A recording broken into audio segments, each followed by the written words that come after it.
मामून तारड़ साहब, आपका बहुत बहुत शुक्रिया।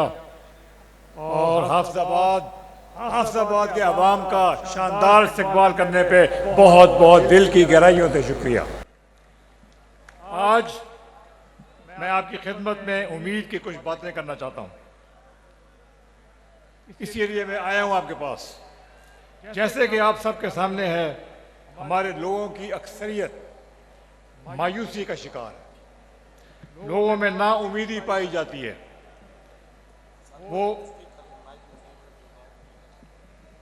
मैं जरा माइक आदन ठीक करके लो, एक मिनट। वो मायूसी और कंफ्यूजन में घिरे हुए हैं। मैं आपको याद दिलाना चाहता हूं कि बतौर मुसलमान हमें मायूस नहीं हो सकना। हमने अल्लाह ताला पर पूरा यकीन रखना है और बेहतरीन गुमान रखने की, क्योंकि हम जैसा अपने अल्लाह से गुमान रखेंगे वैसा हमें अता किया जाएगा।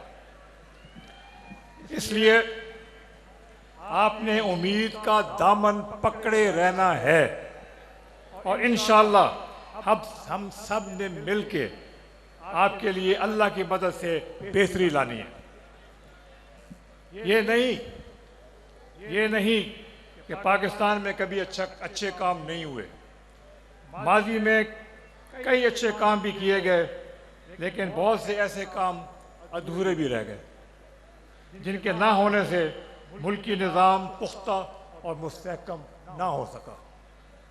कई मंसूबे सिरे से ख़त्म कर दिए गए और कुछ अधूरे छोड़ दिए गए, और चलते हुए मंसूबों को बंद करने की वजह से हमेशा तसलसल टूटता रहा। वो इसलिए, या ये सुने बड़ी गौर से, इसलिए तसलसल नहीं रहा कि आने वाली हुकूमत पिछली हुकूमत के मंसूबे बंद कर देती थी। अफसोस कि सियासी जमातों की आपस की लड़ाइयाँ, एक दूसरे पर इल्ज़ाम तराशियों की वजह से बहुत वक्त ज़ाया हो गया और मुल्क को नुकसान हुआ। लेकिन अब मौजूदा हालात का तकाजा है कि हम सब मिलकर आगे बढ़ें। तमीज़ और तहजीब के दायरे में रहते हुए सब सियासी जमातों को साथ लेकर चलें, ताकि मुल्क में सियासी इस्तेहकाम पैदा हो।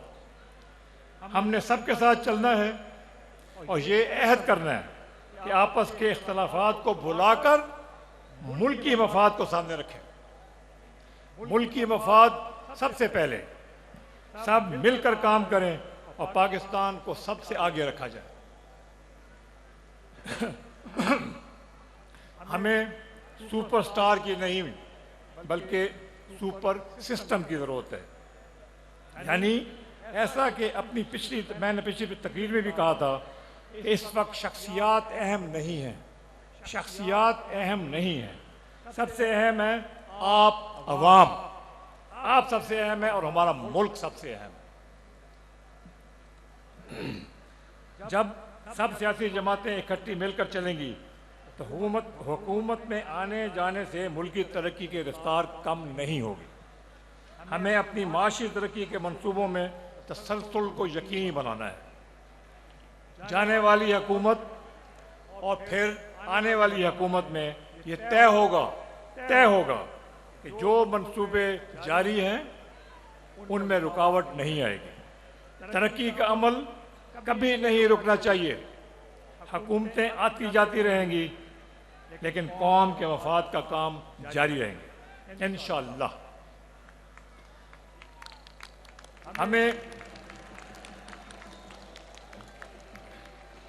हमें इस बात को यकीनी बनाना होगा कि हमारे सब इदारों में हम आहंगी हो, वो किसी भी किस्म की सियासी वाबस्तगी से आज़ाद हों और सब अपने अपने दायरे कार में रहकर मुल्क की तरक्की में अपना किरदार अदा करें। जहाँ तक हमारी फ़ौज का ताल्लुक़ है, सुन ले मेरी बात, जहाँ तक हमारी फ़ौज का ताल्लुक़ है वो हमारे मुहाफ़िज़ हैं। इनके जवान हमारे तहफ़्फ़ुज़ के लिए अपनी जानों का नजराना पेश करते हैं। हमें अपने यकीन और एतमाद से उन्हें और हमारी फौज ही मुल्क की सलामती की ज़ामिन है। हमारी फ़ौज ही मुल्क की सलामती की ज़ामिन है और हमें हमेशा अपनी फ़ौज पर फ़ख्र करना है। अपने हर जवान के साथ हमारी दुआएं हैं और उनकी माओं को सलाम है। हम आपको उम्मीद ज़रूर दिलाना चाहते हैं, लेकिन कोई ऐसा वादा नहीं करना चाहते जो हम पूरा ना कर सकें, क्योंकि माजी में भी वोट लेने के लिए आपसे बहुत वादे किए गए, लेकिन वो सिर्फ वादे ही रहे।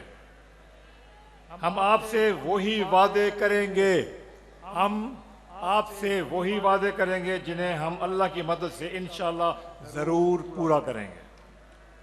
हमें यकीन है कि अल्लाह ताला हमारी नेक नियति की वजह से हमें तौफीक अता फरमाएगा और हमारी मदद फरमाएगा। आमीन। आपकी दुआएं और आपका एतमाद हमारी कामयाबी का ज़मानत होगा। जैसा कि आप जानते हैं कि नौजवानों और ख़वातीन की शमूलियत के बग़ैर मुल्क की तरक्की मुमकिन नहीं। अलीम खान साहब ने भी ये बात की थी, हम भी ये बात करते हैं। इनके लिए हमारी तरजीह होगी, हम नौजवानों की मायूसी को दूर करेंगे और ख़वातीन के लिए भी साजगार माहौल पैदा करेंगे। इनके लिए हुनरमंद तालीम की सहूलत आम की जाएगी ताकि वो बेहतर रोज़गार हासिल कर सकें और मुल्क की तरक्की में अपना किरदार अदा कर सकें और मर्दों के शाना बशाना चल सकें। ख़वातीन हमारा बहुत बड़ा असासा है और हमने इनके लिए हर किस्म की आसानियाँ मुहैया करनी है।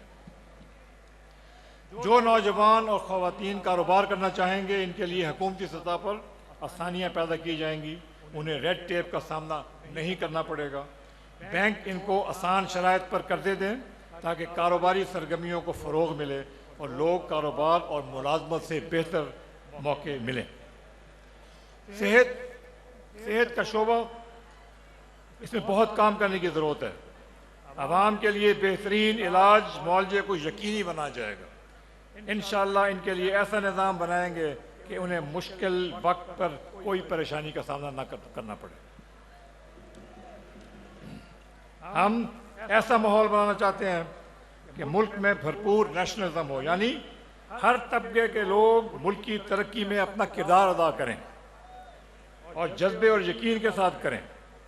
हमें अपने लोगों पर पैसा खर्च करना है ताकि इनके रोज़मर्रा की ज़िंदगी संभल सकें और इनको ये फ़िक्र ना हो, किसी को ये फ़िक्र ना हो कि वो अपने बच्चों के 2 वक्त की रोटी पूरा कर सकेगा या नहीं। लोग ये सोचने पर मजबूर हैं कि बच्चों का पेट भरें या स्कूल की फ़ीस अदा करें। बड़े दुख की बात है कि हम अब तक इस बात को यकीनी नहीं बना सके कि गरीब को अपने बच्चों के भूखा रहने का खौफ ना हो। ये इनका हक है और हमारा फ़र्ज़ है कि हम इनको इस फिक्र से आज़ाद करें। इंशाअल्लाह इसीलिए हमने कम अज़ कम तनख्वाह 50,000 रुपये करने का ऐलान किया है। हम चाहते हैं कि तरक्की याफ्ता मुल्कों की तरह यहाँ भी हाई स्कूल तक तालीम मुफ्त होनी चाहिए और सरकारी स्कूलों की तालीम का मेयार प्राइवेट स्कूलों के बराबर लाया जाना चाहिए ताकि गरीब और मिडिल क्लास लोग फ़ीसों के बोझ से आज़ाद हो जाए। ये कोई बात नहीं है कि पैसा है तो प्राइवेट स्कूल में जाओ और बेहतरीन तालीम लेके आओ, पैसा नहीं है तो सरकारी स्कूल में जाओ और तालीम का मेयार जहाँ पे ना हो। जैसा कि आप जानते हैं कि पूरा पंजाब और ख़ास तौर पे लाहौर एक बार फिर आलूदा तरीन शहरों की फहरिस्त में सर फहरिस्त है, जिसकी वजह से बच्चे और बूढ़े ख़ास तौर पर मुतासर हो रहे हैं। जवानों की हालत भी कोई अच्छी नहीं है। हम इस ज़मन में भी इक़दाम करेंगे। पेट्रोल और डीज़ल के मेयार को बेहतर करना चाहिए और जो वजूहात आलूदगी के बायस हैं इनको जड़ से हटाना हमारी अव्वलीन तरजीह होगी। ये नहीं हो सकता कि हम हर सर्दियों में इस आलूदगी में बैठे रहें। 3 महीने के लिए आलूदगी है, ऊपर से सब बीमार हो रहे हैं, ये नहीं होने देंगे। हम सब साफ़ करेंगे इंशाअल्लाह। अब आखिर में कहना चाहता हूँ मेरे बहनों और भाइयों, आएँ हम सब मिलकर अहद करें कि हम सबसे पहले पाकिस्तान का सोचेंगे, सबसे पहले अपने मुल्क का सोचेंगे, पाकिस्तान को आगे रखेंगे, सबको साथ लेकर चलेंगे ताकि बाहमी झगड़ों और इल्ज़ाम तराशियों के बजाय हम पूरे यकीन और उम्मीद के साथ हंसी खुशी आगे बढ़ें। अल्लाह ताला इस इत्तेफाक और इत्तेहाद की वजह से अपनी रहमतें और बरकतें अता फरमाएँ और हम सब मिलकर पाकिस्तान को हकीकत बनाएं, असल में पाकिस्तान बनाएं। आमीन। आप सबका शुक्रिया, आपकी मेहरबानी। इंशाअल्लाह ताला हम पाकिस्तान, पंजाब और हाफिजाबाद के लिए ज़बरदस्त काम करेंगे।